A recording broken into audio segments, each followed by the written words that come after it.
जीवन चलने का नाम, चलते रहो यूं ही सुबह शाम।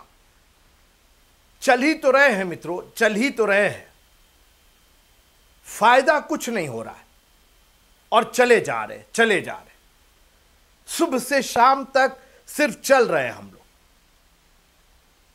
एक ढर्रे की जिंदगी पर, एक जिंदगी जो कहीं से एक्साइटिंग नहीं है, कहीं से न तो उत्सव है और न जय है, न जय है और न उत्सव है। जय का उत्सव तो छोड़ ही दीजिए। और आज परमेश्वर की प्रेरणा से एक बार फिर आपसे मैं जुड़ना चाहता हूं परमेश्वर के वचन से। उत्पत्ति की पुस्तक जो हम सीरीज देख रहे हैं, मैं आपसे निवेदन करूंगा कि जितने भी पाठ इस पर हम अध्ययन कर रहे हैं, जितने भी पाठों का बहुत गहराई से, बहुत गंभीरता से उसका मनन, उसका स्टडी, उसकी स्टडी, उस पर विचारना, उस पर करते रहिएगा। It will bless you. जीवन सिर्फ चलने का नाम नहीं है। आज इसी बात का हम खुलासा करना चाहते हैं। यह दुनिया कहती है कि जीवन चलने का नाम, चलते रहो सुबह शाम, पाओ चाहे कुछ ना पाओ, जानवरों के समान एक दिन मर जाओ। वे क्या कर रहे हैं? तब परमेश्वर ने मनुष्य को अपने ही स्वरूप और अपनी समानता में बनाया। मित्रों, हम परमेश्वर के स्वरूप और समानता में बनाए हुए लोग हैं। हम ये कुत्ता, बिल्ली और दुनिया के जानवरों के, हम परमेश्वर के पुत्र और पुत्रियां हैं। हमारा ओहदा कहीं ऊंचा है इस दुनिया की बाकी सृष्टि और कृति से। इसमें कोई शक नहीं है कि सारी दुनिया का निर्माण हमारे प्रभु परमेश्वर ने किया है, मगर केवल हम ही वो थे, केवल मनुष्य वो था जिसके नथनों में उसने अपने जीवन का श्वास फूंक करके हमें जीवित प्राणी बनाया। और जीवित प्राणी का मतलब नहीं कि सिर्फ जैसे जानवर जीते हैं, नहीं नहीं, हमारे में एक आत्मा उसने सौंपी है। और आज हम उसी आत्मा की बात करना चाहते हैं कि जीवन चलने का नाम। जी हां, चलना तो है, मगर बाइबल कहती है कि ध्यान से देखो कि कैसी चाल चलते हो। इफिसियों की पत्री उसके 5वें अध्याय की 15वीं आयत में लिखा है, इसलिए ध्यान से देखो कि कैसी चाल चलते हो, निर्बुद्धियों के समान नहीं पर बुद्धिमानों के समान चलो।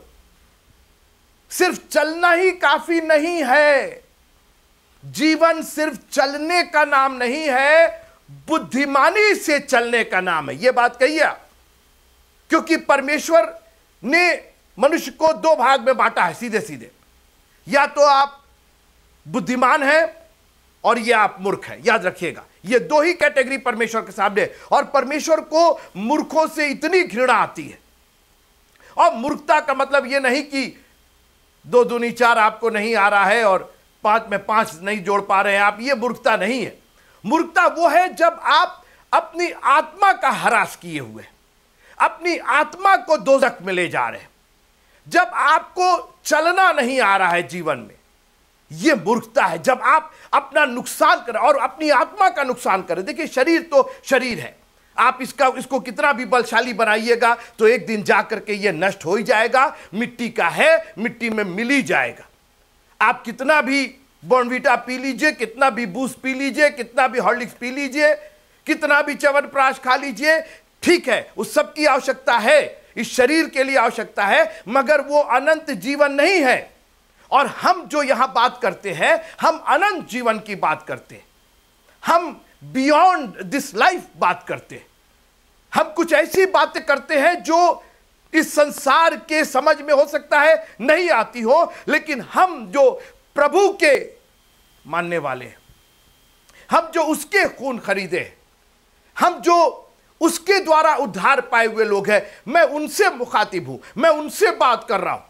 मैं संसार की, अन्य जातियों की और दुनिया की मैं बात नहीं कर रहा हूं, मैं उनकी बात कर रहा हूं जो परमेश्वर के कहे जाने वाले लोग हैं। और आज आप अपने आप को जब आप ये वचन सुन रहे हैं तो अपने आप को ये सोचिए कि आप परमेश्वर के जन हैं कि नहीं है। उसकी आत्मा आपके अंदर निवास करती है या नहीं करती है। और आज मैं इसी चलने पर आपसे बात करना चाहता हूं। उत्पत्ति की किताब और उसका 5वां अध्याय, 4थी आयत तक हमने देख लिया है अभी तक। अब 5वें अध्याय पर आते हैं। 5वां अध्याय और 6वां अध्याय। और जैसा मैंने बार बार आपसे कहा कि हम सिर्फ कुछ कुछ पहलुओं पर, इन पुस्तकों के अध्यायों के कुछ कुछ बिंदुओं पर, कुछ कुछ घटनाओं पर आपका ध्यान आकर्षित करा रहे हैं। हम एक एक लाइन पर नहीं चल रहे हैं, हम एक एक बात पर नहीं चल रहे हैं, हम कुछ कुछ घटनाएं उसमें से ले रहे हैं। और ये सिर्फ इसलिए कर रहे हैं ताकि आप में उत्साह जगे और आप ये जाने कि उत्पत्ति की किताब पर भी व्याख्यान हो सकता है। उत्पत्ति की किताब भी हमारे जीवन के लिए आज भी लिखी गई है, कारगर है और आज भी हमें फायदा और आशीष पहुंचाती है। जैसे प्रकाशित वाक्य की पुस्तक हमने देखा था, ठीक उसी तरीके से उत्पत्ति की भी पुस्तक। और ये ज्ञान मित्रों आपको हर जगह नहीं मिलेगा, इसलिए मेहरबानी से मैं आपसे हाथ जोड़ के विनती करता हूं कि इस ज्ञान को बहुत ही बहुमूल्य जानिएगा। मूर्खतापूर्ण काम नहीं, मूर्खता वाली बातें नहीं, मूर्खता वाली सोच नहीं, मूर्खता वाली हरकतें नहीं। अरे कौन सुने, बंद करो, खत्म करो। Please don't do that. Listen to the full message of what God wants to talk to you। आप पूरा संदेश जो परमेश्वर आपको देना चाहता है वो सुनिए, क्योंकि कहीं ना कहीं इसके अंदर आपके लिए आशीष है। जब डॉक्टर आपको दवाई प्रिस्क्राइब करते हैं तो कहते हैं 2 टैबलेट ले रहा है। अब आप कहें नहीं मैं 2 नहीं लूंगा, खाली मैं थोड़ा सा इसका टुकड़ा काट करके, और फिर आप डॉक्टर शिकायत करते हैं हमें फायदा नहीं हो रहा, हमें फायदा। आप दवाई ले रहे हैं, हाँ डॉक्टर साहब ले रहे हैं, कितने टैबलेट ले रहे हैं? आपने 2 लिखा था लेकिन हमको मन किया ना बस थोड़ा थोड़ा मैं इतना उसमें से काट काट के लेता हूं। कैसे फायदा होगा? जब डॉक्टर ने 2 लिखा है तो उसका कोई मतलब है ना, जब परमेश्वर ने अपना वचन दिया है तो उसका कोई मतलब है ना।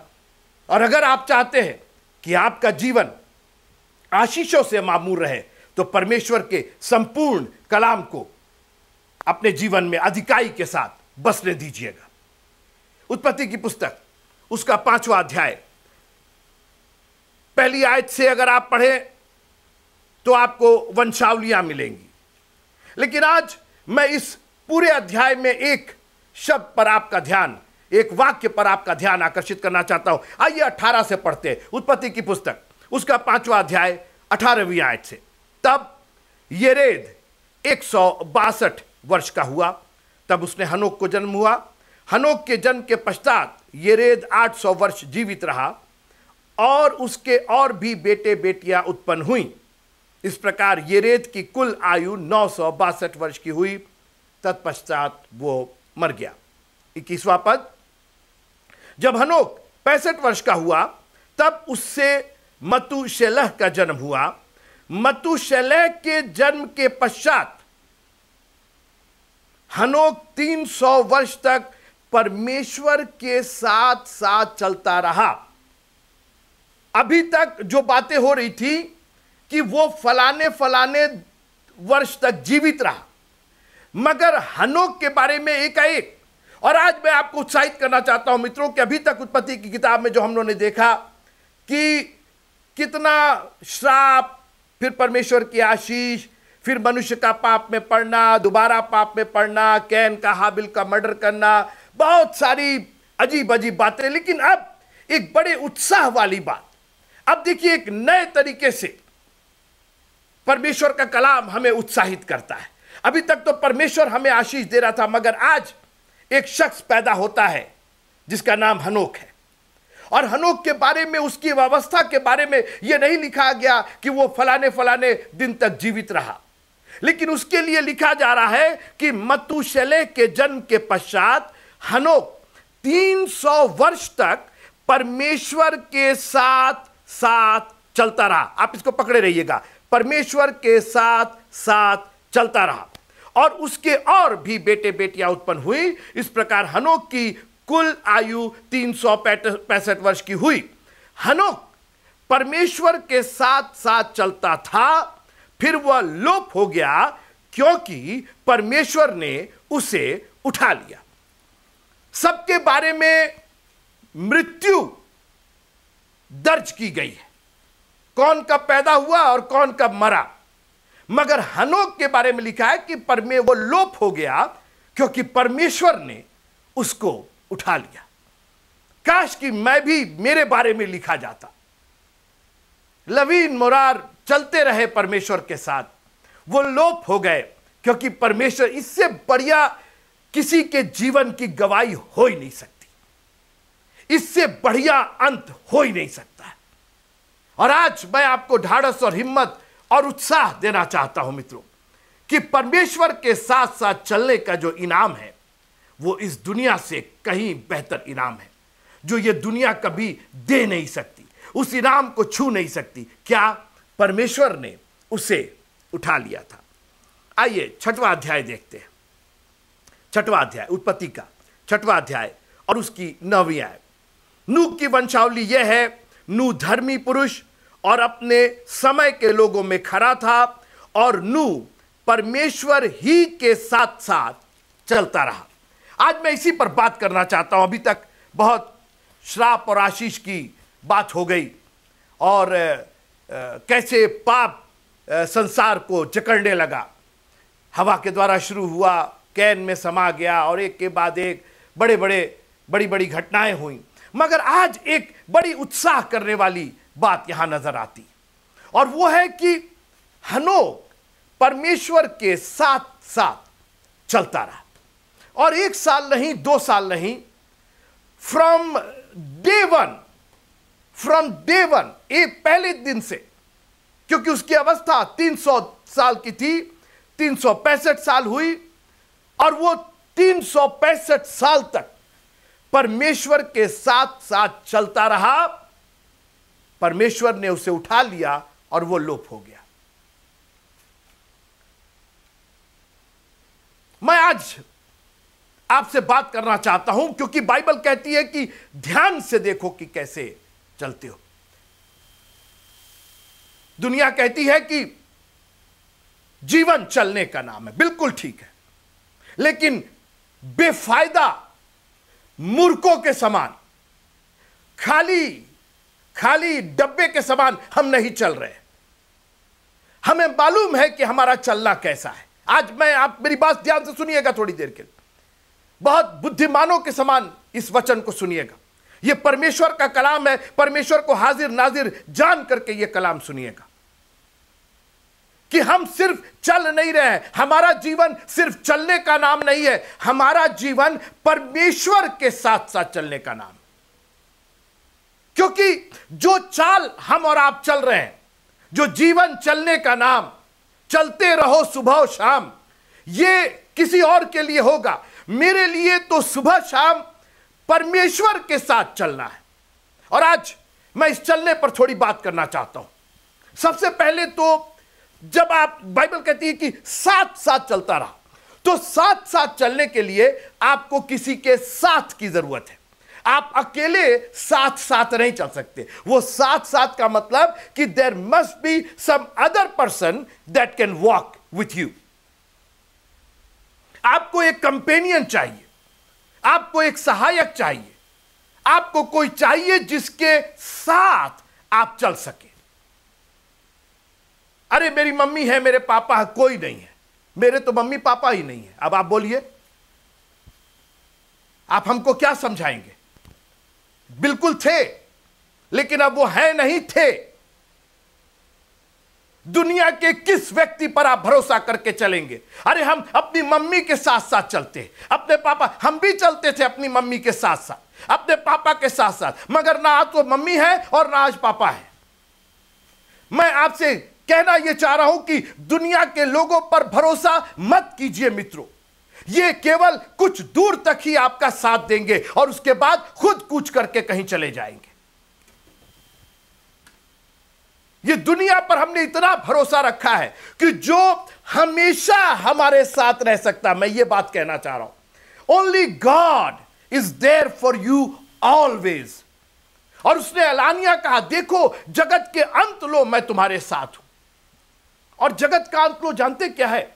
इस जगत का अंत नहीं, आपका जो अंत होगा। क्योंकि जिस दिन आपका अंत हो जाता है, जिस दिन आप मर जाते हैं, जिस दिन आपकी मृत्यु हो जाती है, उस दिन आपका जगत तो खत्म हो गया ना।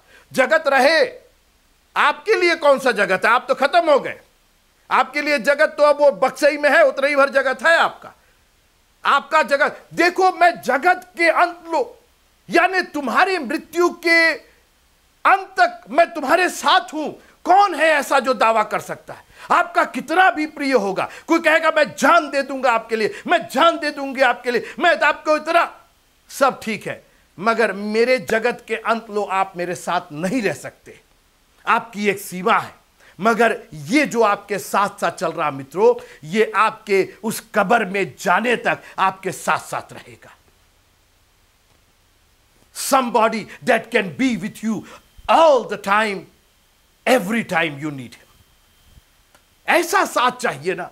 बुद्धिमानों के समान चलो, मूर्खों के समान मत चलो। मूर्ख कुछ लोगों के साथ चल रहे हैं जो आधे रास्ते में उनको दगा दे के चले जा रहे हैं, अपने बच्चे के भरोसे चल रहे हैं, अपने मम्मी पापा, अपने रिश्तेदारों, अपनी नौकरी, अपने बिजनेस के भरोसे चल रहे हैं, मगर वो सब आपको आधी दूर ले जा करके और छोड़ देते हैं।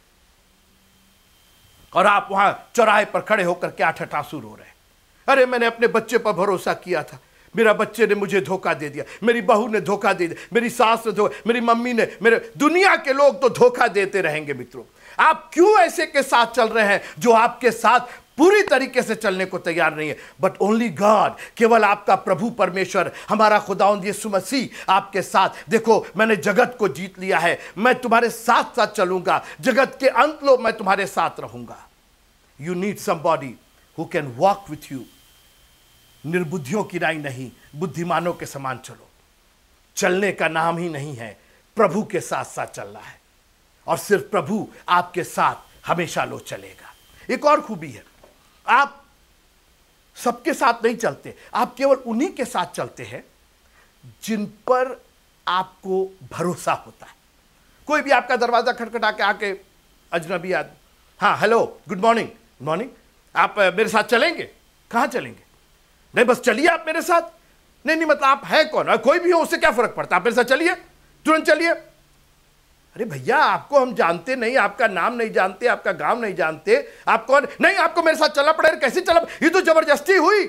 मित्रों, चलना जो है, मेरी बात सुनिए आप, चलना जो है वो विलिंगली होता है। विलिंगनेस होनी चाहिए, इच्छा होनी चाहिए, उसमें आपकी मंजूरी होनी चाहिए उस चलने में। और आप, दुनिया आपको घसीटे जा रही है। मेरी बात सुनिए, परमेश्वर आपके साथ साथ चलना चाहता है, आपको घसीटना नहीं चाहता है। दुनिया आपको घसीटे हुए, आप कई बार दुनिया के साथ चलना नहीं चाहते, मगर घसीटाए हुए, और आपको उस घसीटाने में ज्यादा मजा आ रहा है, आपका अंग अंग छिला जा रहा है, आप पूरी तरीके से बेढाल और निढाल हुए जा रहे हैं। मंडे से लेकर के सैटरडे तक आप घसीटे जा रहे हैं, वो ठीक है, मगर संडे को वो आपको आपकी इच्छा के साथ, आपको भरोसे के साथ लेके चलना चाहता है, वो मंजूर नहीं है। मंडे टू सैटरडे हम घसीटा करके जाएंगे, हम दर्द से पीड़ित रहेंगे, हम शिकायत करते रहेंगे, मगर संडे मॉर्निंग वो कह रहा है, बोझ से दबे लोगों, 6 दिन तुम बोझ से दबे रहे, तुम घसीटाते रहे, लोगों ने तुमको ड्रैग किया, तुम्हारा मन नहीं था, तुम्हारी इच्छा नहीं थी, लेकिन फिर भी तुम्हारी नौकरी का तुमको मन नहीं था, तुमको कई बार तुम्हारी तबीयत खराब थी, फिर भी जाना पड़ा, फिर भी काम करना पड़ा, फिर भी मजबूरी में काम करना पड़ा। और यहां तो हम मजबूरी में नहीं बुला रहे हैं तुमको, हम तुम्हारे बोझ को हटाने के लिए बुला रहे हैं, तब भी तुम नहीं आना चाहते हो। जैसा मैंने कहा कि आप केवल उसी के साथ चलना चाहते हैं जिस पर आपको भरोसा है। इस दुनिया पर आपको ज्यादा भरोसा है बनिस्बत अपने प्रभु परमेश्वर पर। माफ कीजिएगा मित्रों, ये दुनिया आपको ऐसा रुलाएगी, ऐसा सताएगी, ऐसा धोखा देगी। किसी को रथों पर, किसी को घोड़ों का भरोसा है, लेकिन मैं तो अपने प्रभु परमेश्वर पर भरोसा रखूंगा। मित्रों, अंत तक वो आपको कभी नहीं छोड़ेगा। वो आपका प्रेमी पिता है, उस पर आप भरोसा कर सकते हैं। भजन संहिता 62 और उसके 8वें अध्याय में लिखा है, हे लोगों, हर समय उस पर भरोसा करो। हर समय, रात में 2 बजे यस, सुबह 3 बजे यस, सुबह 4 बजे यस। जब आप तन्हा हैं, अकेले हैं, कोई नहीं है, आप उस पर भरोसा कर सकते हैं, बिल्कुल कर सकते हैं। जब आप ब्रोक हो, जब आप कंगाल हो, जब एक पैसे आपकी जेब में ना हो, जब खाने को आपके किचन में कुछ ना हो, क्या आप ऐसे समय में उसको भरोसा कर सकते हैं? बिल्कुल करिए। 4 दिन का मुर्दा लाजर, क्या अभी भी भरोसा किया जा सकता था? नहीं, अब अरे ये तो भरोसे के लायक ही नहीं है, इनको तो 4 दिन पहले बुलाया गया था, अब ये क्या करने आए? अरे भैया ये तो बिल्कुल भरोसे के लायक नहीं है। अब जाकर के मार्था मरियम से पूछिए आप, यीशु मसीह भरोसे के लायक है? बिल्कुल है, 1000 बार है। 4 दिन के बाद भी वो भरोसे के लायक है। और मैं आपसे निवेदन करना चाहता हूं मित्रों, कितनी भी गई गुजरी परिस्थिति क्यों ना हो, अगर आप भरोसा करना चाहते हैं तो अपने प्रभु पर भरोसा कीजिए।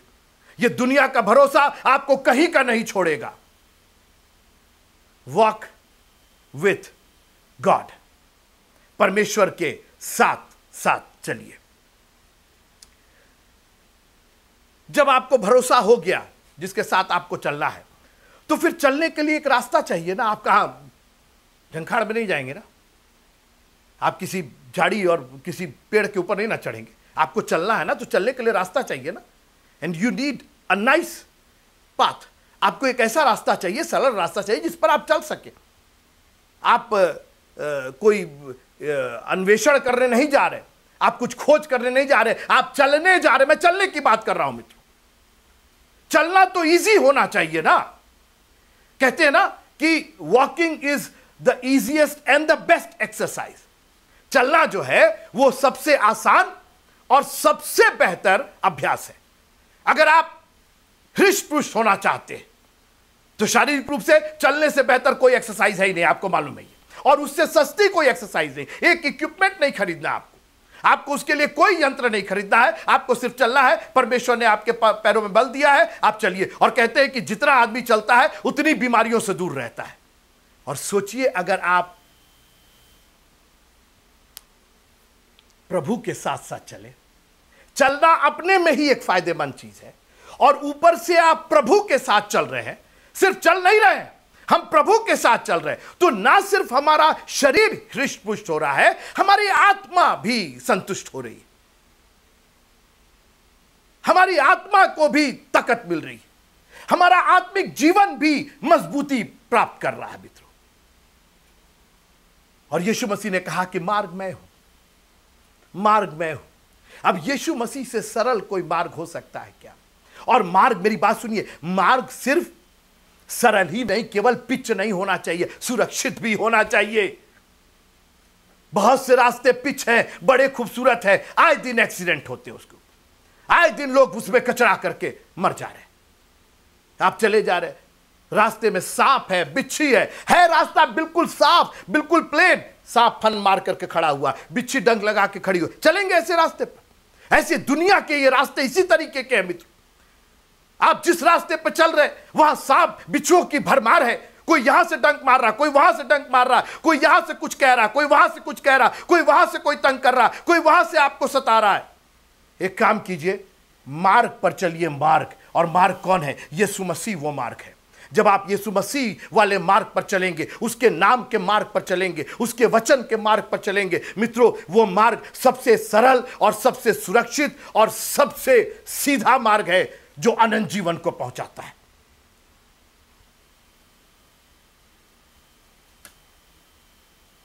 साथ साथ चलने के लिए एक दोस्त की जरूरत है, एक ऐसे व्यक्ति की जरूरत है जिस पर आप भरोसा कर सकते हैं। साथ साथ चलने के लिए एक ऐसा रास्ता चाहिए जो सरल रास्ता हो, स्वच्छ रास्ता हो, सुरक्षित रास्ता हो, सीधा रास्ता हो, और फिर वो रास्ता मंजिल को पहुंचाता हो। उस रास्ते का क्या फायदा? साहब ये रास्ता है, ये पता नहीं कहां ले जाता है। आपको जाना है, मान लीजिए किसी शहर जाना है, किसी गांव जाना, आपने किसी से पूछा भैया रास्ता का, सर ये एक रास्ता, ये कहां जाएगा? पता नहीं कहां जाएगा, बस चलते रहिए आप। अरे भाई हमको फलाने गोरखपुर जाना, क्या फर्क पड़ता, चलते रहिए। आज नहीं तो 100 साल के बाद तो यही दुनिया कर रही है, खूब घुमा रही है आपको, खूब घुमा रही है। हर साल आप सिर्फ घूम रहे, सिर्फ चक्कर लगा रहे, सिर्फ चल रहे, मूर्खों के समान। डेस्टिनेशन पर नहीं पहुंच रहे, अपनी मंजिल तक नहीं पहुंच रहे। जानते हैं क्यों? क्योंकि एक तो जिस रास्ते पर चल रहे वो मंजिल को ले ही नहीं जाता है, और दूसरा जिसके साथ चल रहे हैं वो उस मंजिल पर जाने के लिए है ही नहीं, वो उसकी वो मंजिल है ही नहीं। एक मिनट मेरी बात सुनिए, अगर आप किसी के साथ चल रहे हैं, साथ साथ चल रहे हैं, तो दोनों की मंजिल एक होना चाहिए, तभी तो आप मंजिल तक पहुंचेंगे। नहीं तो साथ साथ आप चल रहे हैं, आगे जाकर उसने कहा नहीं भैया हम तो बंबई जा रहे हैं और तुम दिल्ली चले जाओ। अब भैया ऐसे कैसे होगा? You need somebody whose destination is the same destination as yours। आप जहां पहुंचना चाहते हैं वहीं अगर वो आपको ले जा रहा है तब ना चलने का मजा है मित्रों। और यीशु मसीह ने कहा कि तुम्हारा मन व्याकुल ना हो, तुम परमेश्वर पर विश्वास करते हो, मुझ पर विश्वास करो, मैं आ रहा हूं तुमको ले जाने के लिए, ताकि मैं जा रहा हूं वहां तुम भी रहो। दोनों का डेस्टिनेशन, दोनों की मंजिल एक ही है मित्रों। हमारी मंजिल वो जगह है जहां हमारा प्रभु रहता है, और प्रभु भी कह रहा है मैं भी तुमको वहीं ले जाना चाहता हूं। तो आप कहां इधर उधर चल रहे हैं? क्योंकि जब तक दो जन एक सम्मति नहीं हो तो एक साथ नहीं चल सकते हैं। और इसीलिए हमेशा दुनिया से, हमेशा परिवार से, हमेशा समाज से आपका रगड़ होता है, क्योंकि आपकी सोच चूंकि पवित्र शास्त्र की सोच है, प्रभु यीशु मसीह के वचन की सोच है, इसलिए दुनिया आपको कहीं और ले जाना चाहती है और आपसे रगड़ होता है, आपसे मेल नहीं हो पाता है। एक काम कीजिए, प्रभु को अपने साथ लेके चलिए और कहिए प्रभु मैं आपके साथ साथ चलूंगा, क्योंकि मेरी जो मंजिल है, मैं जहां जाना चाहता हूं आप हमको वहीं ले जाना चाहते हैं। स्वर्ग वो मंजिल है जहां हम और आप जाना चाहते हैं, और वो मार्ग है, यीशु मसीह वो मार्ग है। सकरा जरूर है मगर उस जगह को पहुंचाता है। फिर एक बात है, मैंने कहा कि मार्ग की लंबाई चौड़ाई का मतलब नहीं है। मार्ग चौड़ा हो और उसमें गड्ढे हो, सांप हो, बिच्छू हो, उसके अंदर कांटे हो, उसके अंदर खतरा हो, क्यों चलेंगे? लेकिन अगर एक सकरा रास्ता, एक पतला रास्ता, बिल्कुल सुरक्षित रास्ता, स्वच्छ रास्ता, बिल्कुल सरल रास्ता, बिल्कुल सीधा रास्ता हो, तो वो ज्यादा बेहतर है बनिस्बत इस चौड़े मार्ग से। और दुनिया का मार्ग संकटों से भरा हुआ है, दुनिया का मार्ग सांप और बिच्छुओं से भरा हुआ है, दुनिया का मार्ग चोटों से और दुनिया का मार्ग कष्टों से भरा हुआ है। मैं एक काम कीजिए, वो प्रभु का मार्ग ले लीजिए, जो सत्य का मार्ग है, जो उसके नाम का मार्ग है, जो उसके वचन का मार्ग है, वो आपको लेके जाएगा। हनोक परमेश्वर के साथ साथ चलता था, दुनिया में था मगर चलता था प्रभु के साथ। अरे अब मैंने कहा हमारा प्रभु घसीटता नहीं है, प्रभु वॉक करता है आपके साथ, क्योंकि जानते हैं वॉक में खुशी होनी चाहिए। क्योंकि खुशी कब होती है? जब आप अपने दिल की बात, जब आप अपने दिल का बोझ हल्का कर सके किसी के साथ। जब आप वॉक करते हैं ना, लोग नहीं कहते अरे भाई मेरे साथ चलिएगा थोड़ा सा, आइए आपको बताते हैं, अपनी जिंदगी की परेशानियां बताते हैं। यू नीड समबॉडी जो आपका बोझ उठा सके। जब आप चल रहे हैं तो आपको, आप पर बोझ लादे नहीं, भैया दू गठरी हमरो ले ला, इसको भी ले लो, ये भी बोझ ले लो। नहीं मित्रों, कोई ऐसा हो कि अगर आपके पास गठरी हो, आपके पास बोझ हो, तो अपने कंधे पर ले ले। और आप क्या समझते हैं, हमारा प्रभु सिर्फ हमारे बोझ को नहीं, स्वयं हमें उठाता है।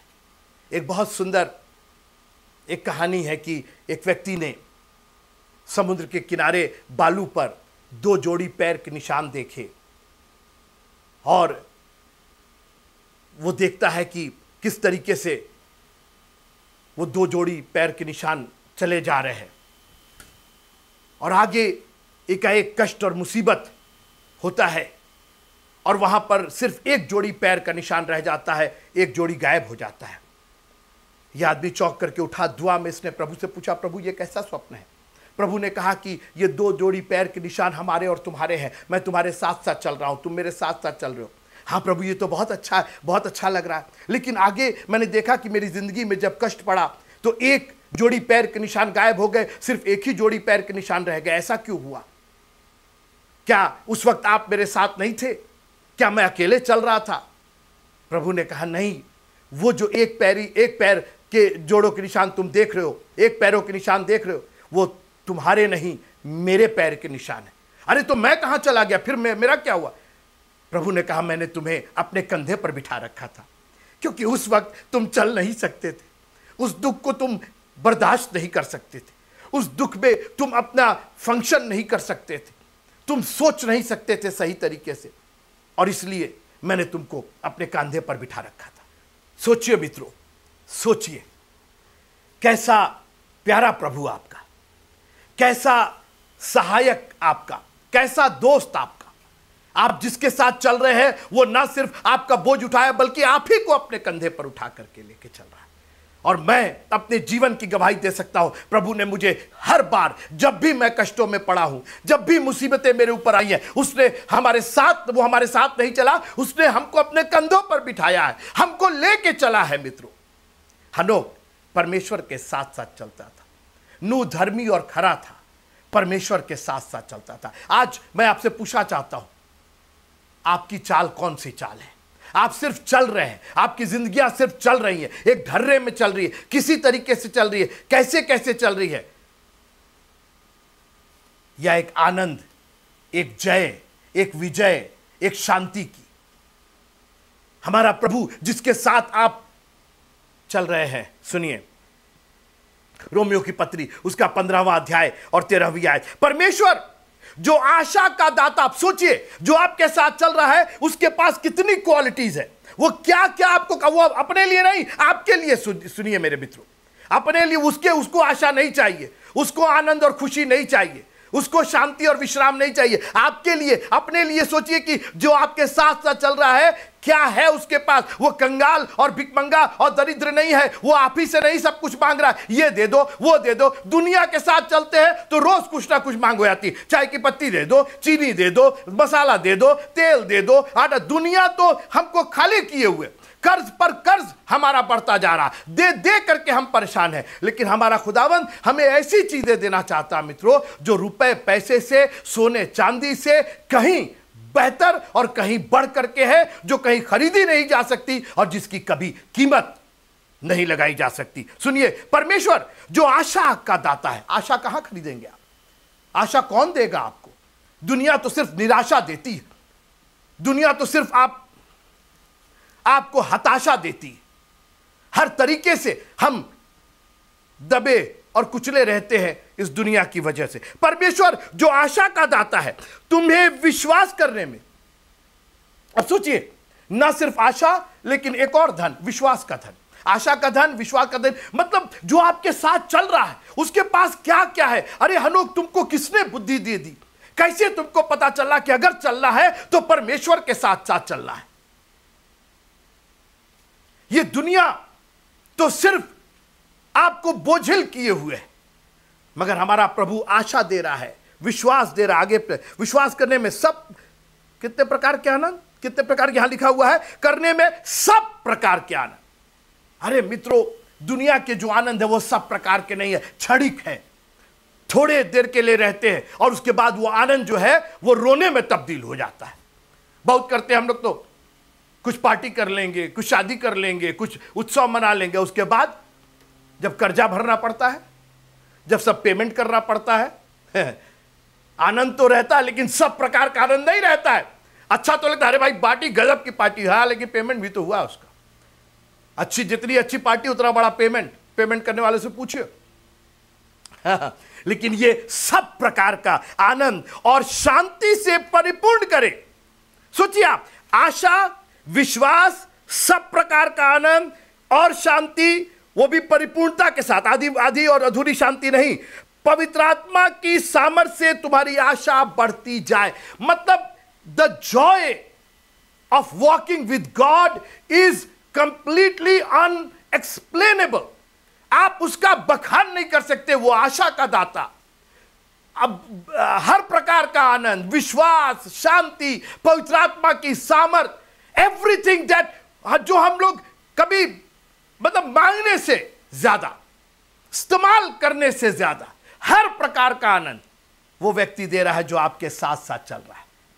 और अभी भी आप 6 दिन घसीटा जाना ज्यादा पसंद कर रहे हैं बनिस्बत 7वें दिन आकर के उससे विश्राम, उसके साथ साथ चलने को।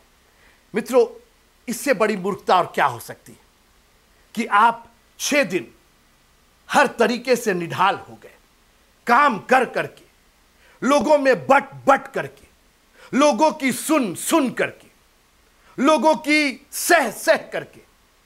आप, मुझे नहीं मालूम कौन सा आनंद आपको मिल रहा है, मुझे तो आनंद उसके साथ साथ चलने में। और जब संडे की ये सुबह, मित्रों, मैं आपसे निवेदन करना चाहता हूं कि आज उसको अपने साथ साथ चलने का साथी बनाइए, क्योंकि उससे बेहतर और कोई साथी आपको नहीं मिलेगा जो आपके साथ साथ चले और सिर्फ आधा अधूरा नहीं, मंजिल तक पहुंचाए आपको। तुम्हारा मन व्याकुल ना हो, तुम परमेश्वर पर विश्वास करते हो, मुझ पर भी करो। यह यीशु मसीह के लफ्ज है मित्रों, वो हमें फिर से लेने के लिए आने वाला है। चलिए ना, उसके साथ साथ चलिए। उसका जो परिणाम है वो इतना बेहतर है, इतना बेहतर है कि ये दुनिया तो समझ ही नहीं पाएगी, क्योंकि हनोक दुनिया के लिए लोप हो गया, गायब हो गया। अरे काश कि मैं भी इस दुनिया से ऐसे ही गायब हो जाता। और आगे लिखा है क्योंकि परमेश्वर ने उसको उठा लिया था। काश कि आज परमेश्वर, और जरूरी नहीं कि हम मर ही जाए तभी परमेश्वर हमें उठा ले, परमेश्वर हमें इस दुनिया में भी रह करके उठाए रखता है, अपनी आशीषों में उठाए रखता है, अपनी शांति के द्वारा उठाए रखता है, अपने इत्मीनान, अपनी आशा के द्वारा उठाए रखता है। मैं हारा हूं, मैं ले जाने के लिए, मैंने देखो संसार में तुम्हें कष्ट होता है मगर मैंने संसार को जीत लिया है। कितना वो भरोसा दिलवाए, उस पर भरोसा करना सीखिए। जब आपको डर लगे, जब ये दुनिया आपको सताए, जब आप अपने वॉक में लड़खड़ाए, एक काम कीजिए, उसके साथ चलिए। बोलिए दुनिया आपके साथ नहीं, उसके साथ चलना है। प्रभु के साथ चलने में जो आनंद है, जो शांति की परिपूर्णता है, जो आनंद की भरपूरी है मित्रों, वो और किसी के साथ चलने में नहीं है। इसलिए आज के बाद से परमेश्वर के साथ साथ चलिए। परमेश्वर आप सबको बहुत बहुत आशीष। जय